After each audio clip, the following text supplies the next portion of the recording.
section I'm most excited about all day long because today, the second beta, I guess they're calling it a beta. Open beta. Open beta. Is it the first open beta? Yeah. I guess it is. For Battlefield 1 is out. The first closed beta, I put in 22 hours into, and it was one map. And boy, that game was fun. You knew that map. Totally, right, yeah. And yet I didn't, because every time I played it, it was a different map. Or like, it was, there were changes to it. Right. It was a different level of totally fucking flattened. Right. Are we all in agreement that the first beta was great? Mm-hmm. Yeah? All right. Pre-alpha, what do you want? 3 for 3. Sure. So this beta, this open beta, new map, it's in the desert, it's got trains and horses. Looks real crazy. Rob, you were the only one of the three of us who has played it. You played a bunch this morning. Well, I didn't play the beta. No. I played like 5 hours at E3 though. Okay, That's right. So you've had experienced this as well. Yeah. But Rob, first of all, how does it play? How is the new map? There was always the worry that like, they've got one good map in them, and then like the rest of the stuff it won't be as interesting. What are your initial thoughts of this? Yeah, I put it in a couple matches already. I think this map's better. Really? Yeah. What's the name of it? Sinai Desert. Yeah. Okay. So what's so cool right off the bat for me was seeing the sandstorms. Right. And you're getting a different form of the dynamic weather that they're like, putting in these games. And yeah, sandstorm, and then you get like a cool overcast cloud covering the sun, so it's like it just desaturates everything and cools it all down, and the next thing you know, it's hot again. So I think that's really fun to watch. Making craters in the sand is really rewarding. It looks great. Overall, I feel like they've added a lot as far as like graphics and visual fidelities. Yeah, it's really looking good, and it looked great already. I know, it really did. And it ran. I was really surprised. It actually ran really well on my home PC, which is like pretty good, but not like amazing. Yeah. So yeah. I got on a plane and flew around. I'm a big advocate of the air combat, and that again, it looks like before in the last pre-alpha, the planes. Again, this isn't a finished game, so I realize they're working on it, but it's cool to see these steps happen where the plane would hit the ground and then just disappear, kind of like pop. Yeah. So, all right, where'd that go? You're seeing a lot more wreckage now, and what I'm even more excited about is planes. Previously, you could shoot up ailerons, and then that would affect your flight controls. It looks like straight up wings are just gone, and you can still fly. Yeah, it was really cool. So you're seeing a lot more of this destructible nature, which is just like I think such an essence of this game. It's really exciting to see. So more of that. I got to ride a horse. Okay, yeah. So tell me about the horses. Can you shoot and murder the horses? I didn't have the heart to kill one, but I think you can. I think you can.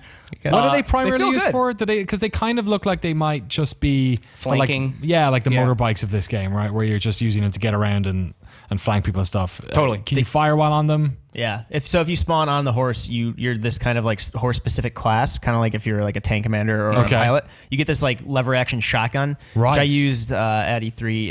It's tough. It's one tiny little reticle like the other guns, but you're on the move and trying to hit someone with this one shot before you get like a 3-second reload. Right. The horse is I don't really like the horse as much because I kept getting in tight spots, at least when I played at E3. I don't know if they've improved it. I'm guessing they got pretty like long turning circles. Yeah, well, you couldn't turn, but the good thing is you can leap over like low enough walls. So like whereas a Jeep would hit this and then you'd have to go up on this mount around the horse, just leap over. So do you have full control of the horses? Can you stop them, turn them, like go anywhere? Okay, it's not like they're on a preset path. It's like a motorcycle that jumps things. Okay. I agree. They're kind of tough as far as turning. Like many times, I initially found myself stuck in a corner or something like that, and then at that point, you're just 5 people are already looking at you, right? Yeah, so you're down pretty maybe quick. There's some level of mastery where like 2 weeks into this, we'll be like, okay, that's how you like use those guys, maybe. Right, and like it seemed like the sprint of the horse had like a long cooldown and a limited amount of like stamina. Okay. So bursts of that. I imagine you get a blade. A sword. Yeah. Okay. So it was pretty funny. Like a crazy Ottoman, like bending looking thing. Saber. That's a better word. It's pretty funny seeing these two guys go at it like jousting tactics. That was pretty wild.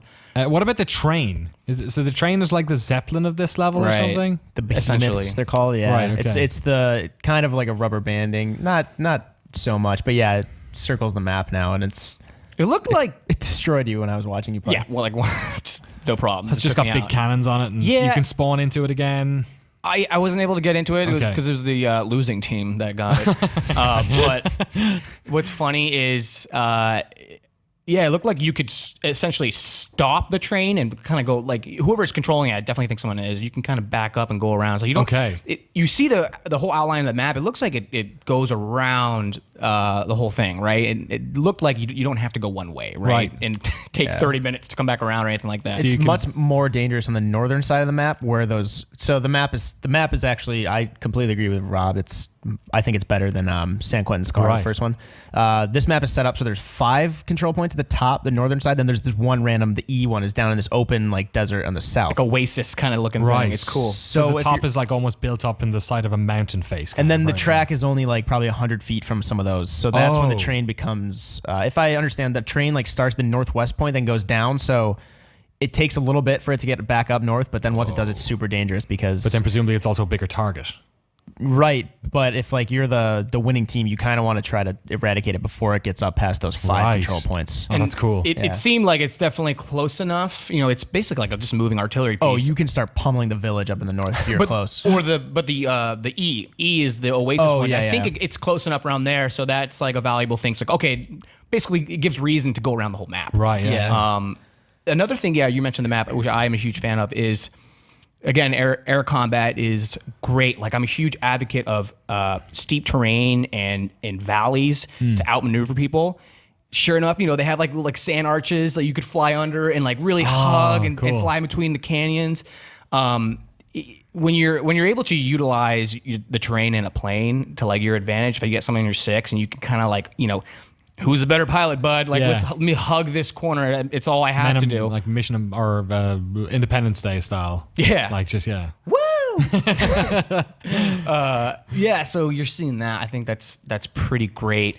As far as there's a few new weapons. They kind of pulled back on some things too. Okay. I feel like they took out some weapons, but they've added like assault class is basically, compared to the previous game, it's like they just meshed engineer and assault. Right. So you're very much an anti-tank, anti-vehicle guy now. So they added dynamite. So you can throw down dynamite and blow it up. Perfect for the train.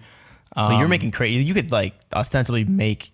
Well, you did. You were making craters earlier at E, that southern outpost. If you had like no cover, if the building was destroyed, you could just make a crater and duck into it. Right. And you totally need to, because it's so far away. There are just these stretches of sand dunes which are fun to hit with a Jeep. I was we were just, whoa, it's really fun. But yeah, you're gonna need cover, because I was in a plane and 5 dudes are just running across the sand dune trying to get to E. Dude, I was just knocking them down. Really? Yeah, just road Fishing kills. and barrel kind of, yeah. Oh, that's excellent. I think it's a much more diverse map, and I think it just looks great. Again, like for something as simple as overcast, in a desert, which is like a pretty monochromatic area. You would think, it's weird. It's like this weird. To get it super geeky, it's this weird like confluence of the Mediterranean weather and the desert weather. Right. Oh, cool. Because this is actually you don't care about the history. I don't know. No, go for it. All right. So it's the Sinai campaign. The British were essentially just trying to control Suez Canal against the Ottoman Empire. It actually got kind of like overlooked, but it was like it took a while. It was like 1915 until 1916. You said it was like almost like the World War II market, or sorry, World War I version of market garden. Well, Gallipoli was in the Australians' land, and we're trying to like pierce the Ottoman Empire. This was more a defensive thing on the British part. Right. But I don't know. Like, I don't want to talk to the full game before it comes out in October, because again, this is a beta. But this map, what it like excites me about it is that like obviously Battlefield games live or die by their level design, their maps, as most shooters do, but Battlefield even more so. Definitely. This one, you actually play the entire game differently. I was telling Rob, like San Quentin Scar felt like this wide open space, and it was good for like different viewpoints and sniping, and like vehicles would be better up certain approaches, but that felt like this big battlefield where there were these separate skirmishes raging all over at certain control points. Yeah. South and the north were like two different things. Right. And this one's still kind of like that, but the fact that the train, you can't control where it's going, and the train is actually circling the map, and also the fact that there's this one lone outpost, it actually feels like the entire thing is one big cohesive battle, because there are these canyons. So when I was playing at E3, like my team was trying to push out of these canyons. We took the central village to the north, and then we were pushing them back into their canyons. But then the sandstorm whipped in, so they like, I don't know if they meant to or not, but they took the chance, because a lot of us were sniping. They took the chance for the concealment to come in and push us back. Whereas like the next time I played, me and 6 other guys and I just went down, held E for the entirety of the map. And like when the train came, we were like, oh my God, we just like hunkered down, like 5 of us died. There's like a couple of us left. But it feels, that's why like Battlefield 1 is exciting me right now. Again, I can't speak to the quality full game. I haven't played it, like no one has, but it actually feels like there are these you have a sense of the overarching battle that you don't in like a lot of other games, and even like recent Battlefield games, in my opinion. I mean, I am fascinated to see what people think of this open beta, because we have a lot of I think it's fair to say like a lot of us are Battlefield fans, but we're also like skeptics, like coming out of 3 and 4 mostly, is that like 4, there's been nothing but we've enjoyed so much of playing the original beta, and it sounds like this one's fascinating as well from what you guys are saying. So I can't wait, because like, you know, the press can talk about it for as long as we want, but it's not until people actually get hold of it that we can kind of like, you see that like tide change. And I really think like this is the best, but it seems already like it might be the best Battlefield that's come out in a long time.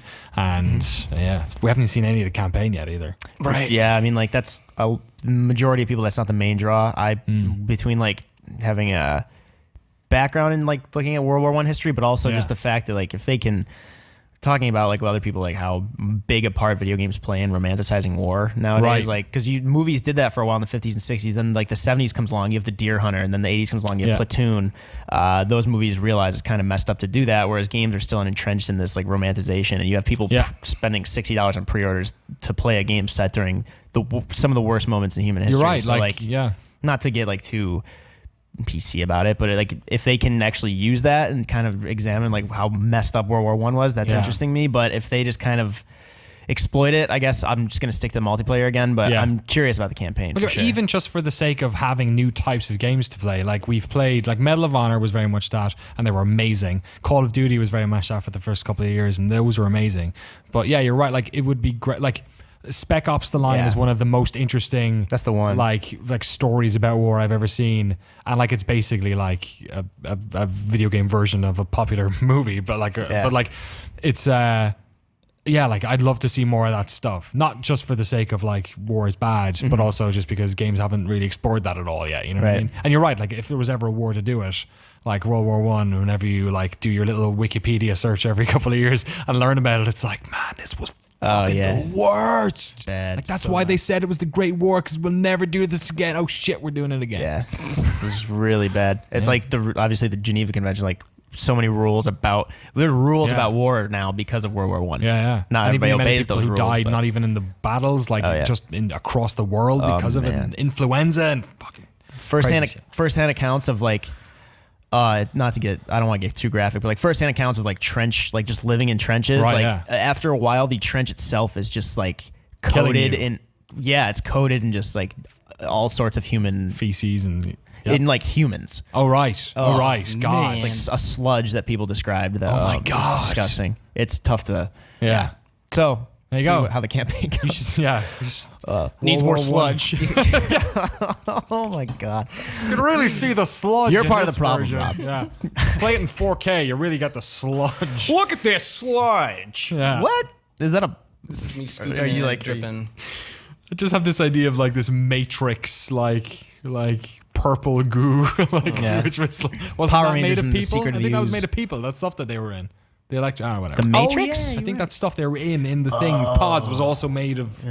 Like humans are batteries in that world. Yep. That's what you do with dead batteries. Yeah.